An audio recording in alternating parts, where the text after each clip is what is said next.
Hello, this is Redwind, And Honora. and we're back with the third video of our maneuvering videos. This one we're going to talk about 3D movement, which includes maximizing your flight distance and your height. And using knockdown to your advantage. We have previously said we were going to talk about the power zone in this video, but we are not. We're gonna talk about that in a future video. Just save it for later. So we're gonna play as these two characters, Maya and Contessa. We're just going to play as them again. They're pretty standard. Tend to be a little bit more of the maneuverable characters as well. Yeah, they're fast and they're just basic. Yeah. So first we're going to talk about maximizing your flight. And one thing that we've noticed in watching the people that have been playing in the rated matches is that they never jump ever, which is kind of confusing. You're limiting yourself to 2 dimensions instead of using the third one that's provided to you. You kind of infinitely limiting yourself. So we want to talk a little bit about that.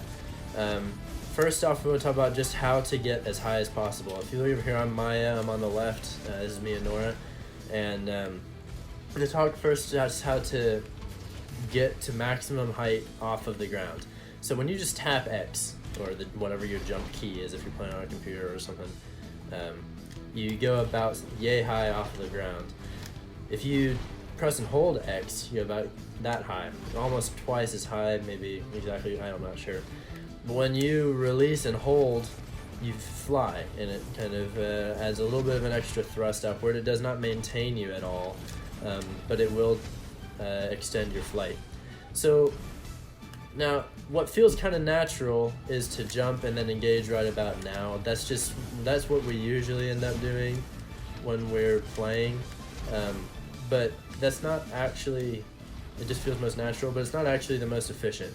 What you want to do is still press down like you were going to press and hold, but then as soon as your jump engages, press and hold X.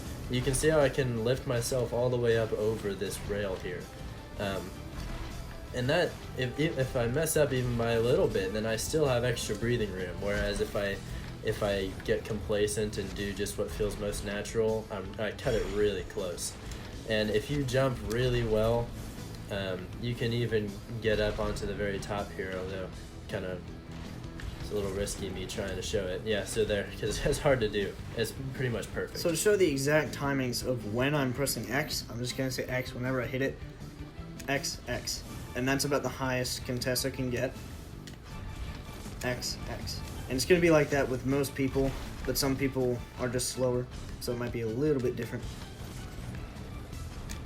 Yeah, so on a map like Brazil especially, which is the map that we pretty much play on for all of these tutorials, just because it's the one that's the most unique, it's really important to be able to maneuver yourself all the way around onto all of these floating highways and railroad tracks.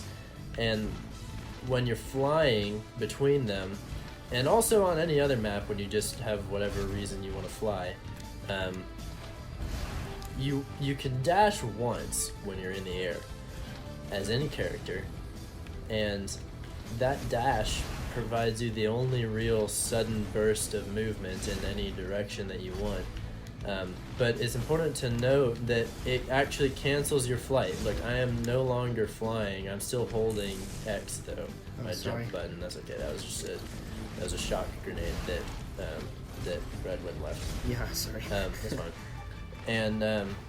And so if you do dash, you want to resume flying. You need to let go and start flying again right afterwards to increase your time spent off the ground when it's hardest potentially for your opponent to predict where you're going to be. But once you start falling after you finish dashing, I mean, you can't start going back up. Like, you can dash once in the air, and then if you start flying, you can't hold yourself up. You're falling too fast. Your momentum is too great.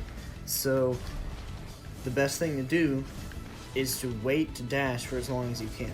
Not only does that keep your opponent from knowing exactly where you're going, but it also lets you get further. Because if I fly, and then dash, I'm super high up and I hit that wall.